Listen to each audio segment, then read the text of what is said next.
What's up, everybody? This is kind of a part two. I have to say, actually inspired by a friend of mine, Jahari. Shout out to him. He knows who he is. And this is really about that whole Kendrick situation because Jahari was spitting some facts. Your friend of mine on Facebook, and really saying some stuff that just had me going like, yes, of course, like with this whole Kendrick Lamar Super Bowl thing. And he's in the South, so he would know. He kind of has an idea of what's going on at the rap scene over there. Now, when you hear this beat, obviously, suspect niggas. We're here to talk about Kendrick Lamar, aka Christopher Columbus. Would you like some smallpox with that, sir? Corny ass nigga. Out here vulturing while pretending to be a man of culture or whatever. Give me a fucking break. So here's something, honestly, again, like I said, I borrowed this, but it's absolute facts. I have talked about this a little bit in the past about how Kendrick plays both sides of the fence, but that when you really look at it, obviously all that pseudo-activism is bullshit to anybody with a brain. All that colonial talk is nonsense. Now, here's the thing. Let's retract here, right? Okay, let's backtrack. Not Like Us attempts to police other black artists about what kind of music they need to make, or the fact that what they can and cannot say. Meanwhile, of course, what sounds they can kind of jack or not jack. Meanwhile, Kendrick ran to Atlanta to get hot, right, for Humble and shit like that. But we don't gonna talk about that, right? Now, the fraudulent behavior aside, right? I think people also need to keep in mind that Kendrick Lamar is obviously an Interscope artist, right? I think Interscope is under Universal or something. Kendrick is a major label artist, okay, Machine. And these are companies that are run by white folk, right? The hip hop culture is really run by white folk and owned by them at this particular point in time. And it's a little weird when you think about what Not Like Us is about, right? And the subject matter of it and such. But it's being pushed by essentially a white corporation, right? You don't find that a little weird? We're not supposed to really think about this shit. And like, how is Kendrick cool with that, right? Now, Kendrick Lamar is a dude whose career was, I wouldn't say it was dead in the water because he obviously had his little, tour or whatever. But, he wasn't really doing nothing. He was silent. I would argue people probably weren't really checking for him like that. And so here he comes to diss a black man. Drake is a black man, whether you like it or not, to get his clout back. You know what I'm saying? And like, when you really sit and think about the pro-blackness of it all, it's a little suspect, okay? Dissing a black man to get your clout up, right? On a white platform was for the enjoyment of white folk.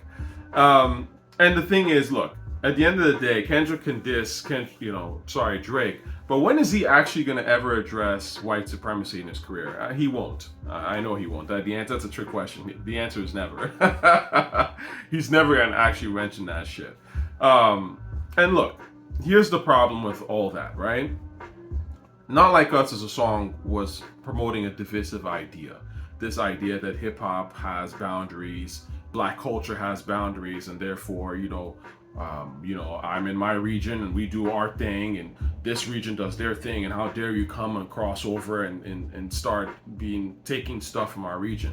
Now, that might sound hot on the surface, but when you really think about it, that's some gatekeeper ass shit. Now, that's all fair and well, obviously, for Kendrick Lamar. But here comes Kendrick Lamar, who's now essentially vultured his way into performing at the Super Bowl, right, in New Orleans. Because now people are like, yo, not like us.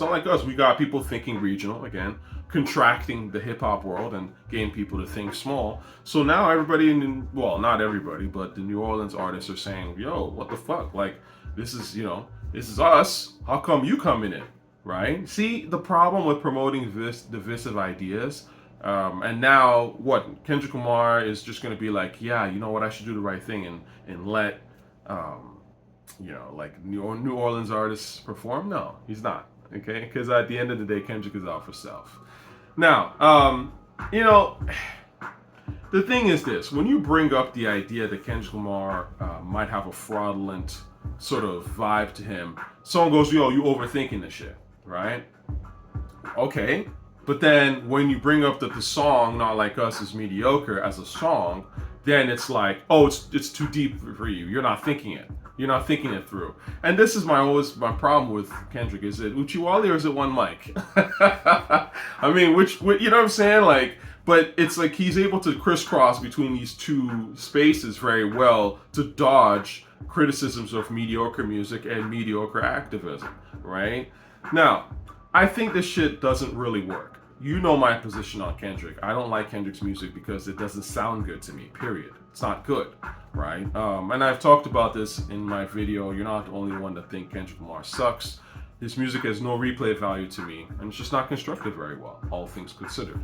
Now, I wouldn't have a problem with Kendrick's music, and again, people like what they like. But when you start to add this virtue signaling side of things, obviously I don't like virtue signalers. I find that they're, in general, the biggest hypocrites. Yeah, they use virtue to hide their mediocrity, and really sort of their self-serving interests. And I don't like that shit. Now, I will say this: when it comes to that whole argument about regionalism, you know, I've lived in one American city. I've been to a fair amount of American cities. I've found that when I've hung out in hip hop spaces in those cities, and I found that like 100% of the time, when I talk to guys and girls who are all about that, this is our coast, this is our region, that regional shit, not 100% of the time, these are casuals. And really, they're just saying that shit for simple self-preservation. You'll notice that the artists that very much like, this is New York, this is Cali, this is whatever, who are very, very like, and that's kind of like their whole, they're really trying to ride on home team advantage, so to speak. Those are usually the wackest artists. You know what I'm saying? Like, Jay-Z is global. He's not, I mean, yes, he represents New York, he represents Brooklyn, but you're not gonna see Jay-Z shit on the South. You're not gonna see him shit on the West Coast. Same thing with Nas. Like, none of these guys are gonna be like, no, we don't listen to that because we're from New York. No, like, great artists listen to everything. That's kind of the whole point. But the ones that are like, yo, this is New York, this is what, we don't listen to that over here, or whatever. It's like, well, yeah, like, and if it's because of the fact that he or she is from New York, and that's the reason, not because the song might be garbage or trash, then yes, that's usually a whack motherfucker. Like, you can actually tell a lot of times that it's done out of self-preservation. And that's why local artists, a lot of time, it's simple marketing tactic. You know, buy local, that kind of thing. And I get it to a certain extent.